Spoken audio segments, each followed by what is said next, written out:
বসন্ত এসেছে দ্বারে। বসন্তের রঙে সকলকে রাঙিয়ে দিতে প্রাক বসন্ত উৎসবে মেতে উঠল ৮ থেকে ৮০ সকলেই।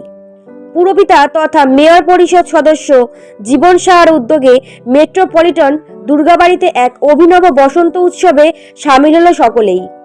মেট্রোপলিটন চ্যারিটেবল ট্রাস্ট আয়োজিত বসন্তের বৈঠকি আড্ডায় আয়োজন করা হয়।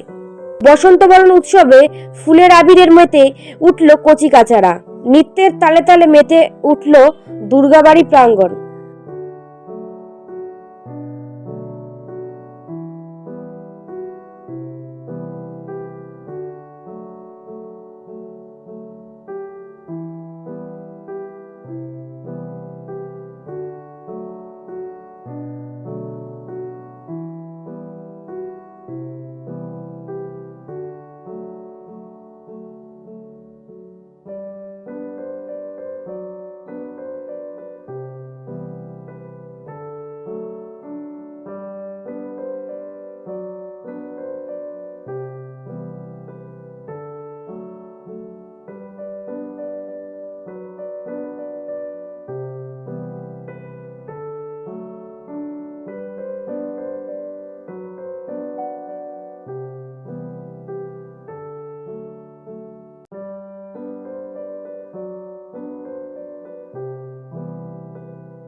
বসন্ত উৎসব মানে পুরনো পাতা ঝরে নতুন পাতা তৈরি হয়।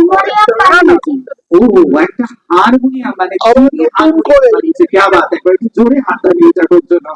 26শে মে মাসে আমাদের মাননীয় মুখ্যমন্ত্রী অঙ্কন করেন, অঙ্কন একটা আঁকা আঁকা ভাব রয়েছে। অঙ্কন ঋত সাম্রাজ্য ফিরে পাবে। কোনো অসুবিধা নেই। যারা আজকে আমাদের মধ্যে উপস্থিত থাকতে পারেন রঙে রাঙিয়ে কোনোদিন বাংলার মানুষ আমাদের এই ওনাকে আবার সব মহিমায় ফিরিয়ে আনবে।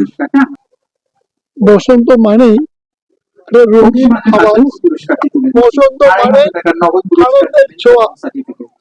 শীতের শেষে মা গরম একটা সুন্দর আবহাওয়া। তাই বসন্তকে ধরে নিতে আজকের আমাদের এই উদ্যোগ। বসন্ত বরণ হলো কালকে একটা হবে। সেকালে বসন্ত উৎসব কেমন ছিল, তার সাথে দোল উৎসব কিভাবে সম্পৃক্ত, গানে গল্পে কবিতায় আগামী দিন ভরে প্রবীণের সংমিশ্রণই একটা সমাজ গড়ে ওঠে। এটাই সংস্কৃতি, এটাই বাংলা সাম্প্রদায়িক সংস্কৃতি। সম্প্রতির বাইরে গিয়ে বাংলা বেঁচে থাকতে পারবে। তাই বাংলায় সবার জায়গা আছে, ধর্ম বর্ণ নির্বিশেষে, হিন্দু মুসলিম নির্বিশেষে আমরা সবাই একসাথে আছি। একে বৃন্তে দুটো কুসুম, হিন্দু মুসলিম।